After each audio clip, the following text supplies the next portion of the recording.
Not like this. Not like this.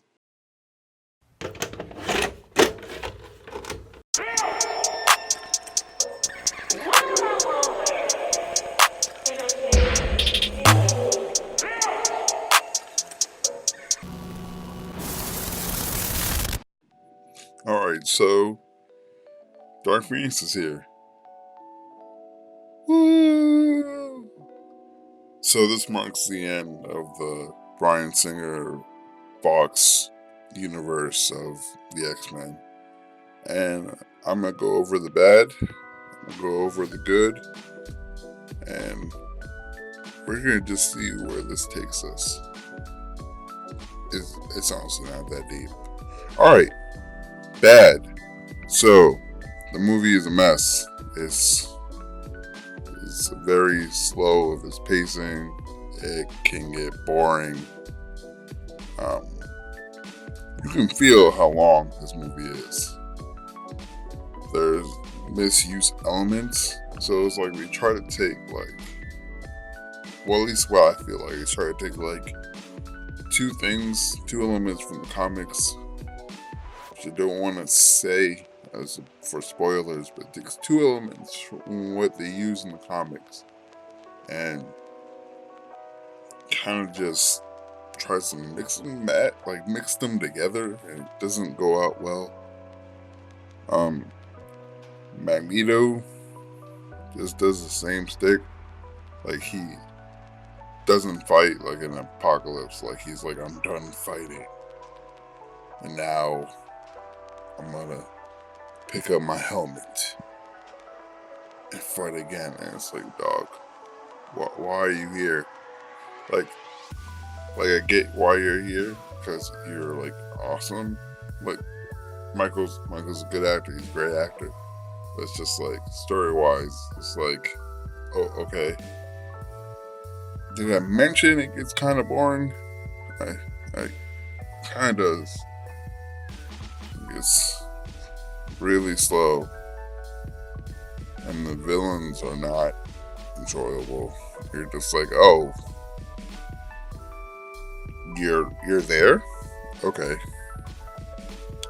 sure. The good. You're probably gonna hear this a lot, but the third act, the train scene, which is actually was a reshoot to make it the movie more grandiose, because it really wasn't. And yeah, so the third act, the train scene, characters got their moment to shine for the most part. Like not as great as others. Some people didn't really see that way. Some people did. I think that they did. That people got their chance to shine at least a little bit. I enjoyed that Professor X is kind of a dick in this movie because it's kind of revealed later in the comics that he's always been kind of a dick. Like he's still like a good-hearted person, but it's just like he's not this stoic, just like dude in a wheelchair. It's like there's more to him and makes him more complex of character. The actors, for the most part, most of the actors give it their all and really try to really establish themselves as characters and try to like bring it to life. I mean, like what an actor does, of course, but like they tried. Most of them tried. You can definitely see the people who didn't try. Who didn't try. It was just like, I'm here. Oh, another good thing. It's finally ended. We can have a new beginning with this, and hopefully the X-Men can be put in a better light, that we can not see this anymore. Because a lot of people are saying that Logan should have been the end, and I really think it should have been like Days of Future Past. I mean, I know it could not have been the end, but like that ending definitely there kind of gave you hope. Like everything will turn out all right, and the X-Men will like thrive, and they try to have, I can't say it, spoilers.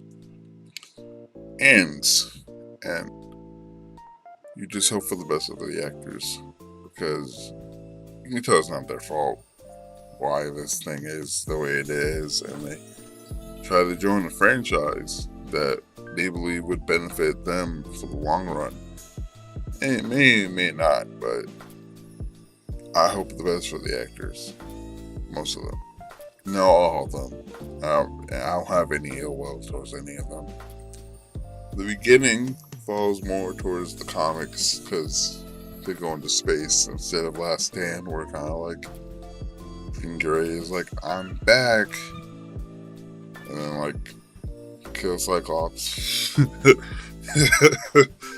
Like, imagine that, like your girlfriend's dead, right? Like the love of your life is dead, and you're in this depression, and then the only dude that she might have actually cared about, not as much, but like had other possible feelings for, is like, hey, it's gonna be alright. And then he's like, some of us don't heal as fast as you, Logan. And just like walks away, and then goes to a lake to like pout. Okay, I shouldn't say pout because like like the love of your life died. That's not really an easy thing just to get over, but it's just like, oh, okay, I'm gonna shoot lasers into the sky, and then she randomly comes out of nowhere. It's like, and then kisses you, but then like destroys you, and she kisses you. Oh my gosh, so many things. So many things. So that's gonna be my only comparison to the X-Men Last Stand. These are two completely different movies, at least. You can say that. Okay, mostly completely different. But, so if I'm gonna do one nitpick, I'm gonna allow myself one nitpick, it would definitely have to be that, I'm not gonna say where this picture takes place, but there's like a picture that's framed, right? And I questioned it out loud when I'm in the movie theater, because it's like, is that the only picture you could have? That was the only picture you could find of all the pictures. That was the picture you wanted to use. There's no other pictures could be used. No other pictures whatsoever. Like, that was the one you're like, yep, and I'm gonna look at this for the rest of my life. Yikes. So, overall, did I enjoy X-Men Dark Phoenix? That's usually how I try to go about movies. I try to make it first if I enjoy the movie, and then possibly nitpick and go over the good and the bad. Because that's what the experience is about, right? You're supposed to enjoy the movie. Did I enjoy the movie?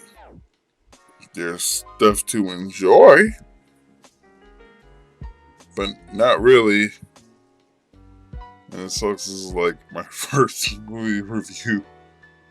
Because it's just like, oh, I gotta sound like a negative Nancy.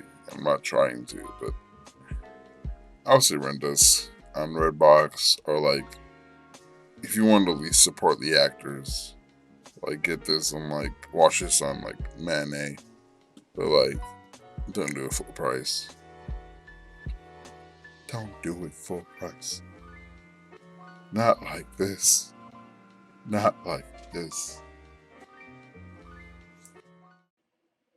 And as always, thank you for watching. No longer bleeding the way that we do. Every other